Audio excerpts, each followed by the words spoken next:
আজ আমি তোমাদেরকে দেখাবো সম্পূর্ণ নিরামিষ পদ্ধতি থেকে বাঁধাকপির ডালনা আমি কিভাবে বানালাম। আর এই বাঁধাকপির ডালনা করার জন্য আমার কোন কোন জিনিস লাগলো সেগুলো তোমাদের সাথে শেয়ার করব। আমি দুটো বাঁধাকপি নিয়ে নিয়েছি। এবার এই দুটো বাঁধাকপিকে আমি সরু সরু করে খুব কুচি কুচি করে কেটে নেব। আমার বাঁধাকপি কাটা হয়ে গেছে। এবার আমি আলুগুলোকেও কেটে নেব ডুমো ডুমো করে। সমস্ত আলুগুলোকে আমি একটু ডুমো ডুমো করে কেটে নিলাম। আলু বাঁধাকপি সব কাটা হয়ে গেছে, মটরশুঁটিও ছাড়িয়ে নিয়েছি। এবার এগুলো আমি কুকারে একটু সেদ্ধ করে নেব বাঁধাকপিগুলো। এবার আমি আলুগুলোকে তেলে ভাজতে দিয়ে দিলাম। মটরশুঁটিও আলুর সাথে একটু নেড়ে নিলাম। আমার লাগবে এতে হলুদ, কাশ্মীরি লঙ্কা, একটু জিরে গুঁড়ো, ধনে গুঁড়ো আর একটু কিচেন কিং মশলা দেবো। এগুলো সব একটা বাটিতে আমি গুলে রেখে দিলাম। আর আমার লাগবে ছোটো এলাচ, দারচিনি, সাদা জিরে, লঙ্কা আর তেজপাতা। এগুলোকে আমি তেলে এবার দিয়ে দিলাম ফোড়ন দিয়ে। এগুলোকে একটু আমি হালকা করে ভেজে নেব। আমার ভাজা হয়ে গেছে এগুলো। এবার এর মধ্যে আমি দিয়ে দেবো পেস্ট করে রাখা মশলাটা।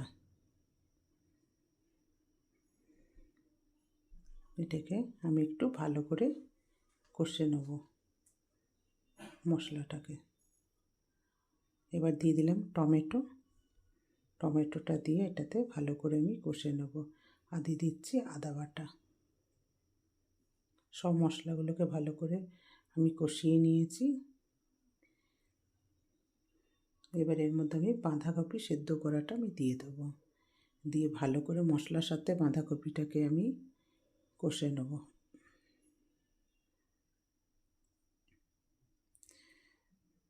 এবার এই বাঁধাকপির মধ্যে দিয়ে দেবো একটু নুন আর একটু দিয়ে দেবো চিনি।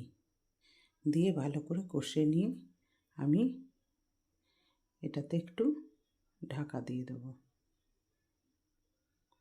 আবার 5 মিনিট পরে আবার একটু এটাকে ঢাকনা খুলে নেড়ে নেব।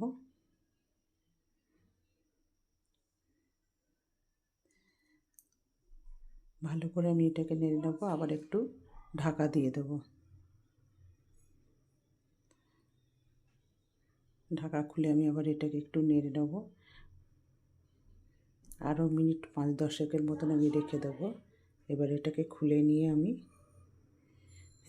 দেখছি আমার বাঁধাকপিটা তৈরি হয়ে গেছে। এর মধ্যে দিয়ে দেবো একটু ঘি আর একটু দিয়ে দেবো শাহি গরম মশলা। দিয়ে এটাকে ভালো করে সম্পূর্ণ মিলিয়ে দেবো। দিয়েই আমার নিরামিষ বাঁধাকপি তৈরি। এইভাবে বাঁধাকপি করলে খুব ভালো লাগে। রুটি, ভাত সব সাথেই ভালো লাগে খুব খেতে। আমার বাঁধাকপি রেডি হয়ে গেছে। তোমরাও করে দেখো।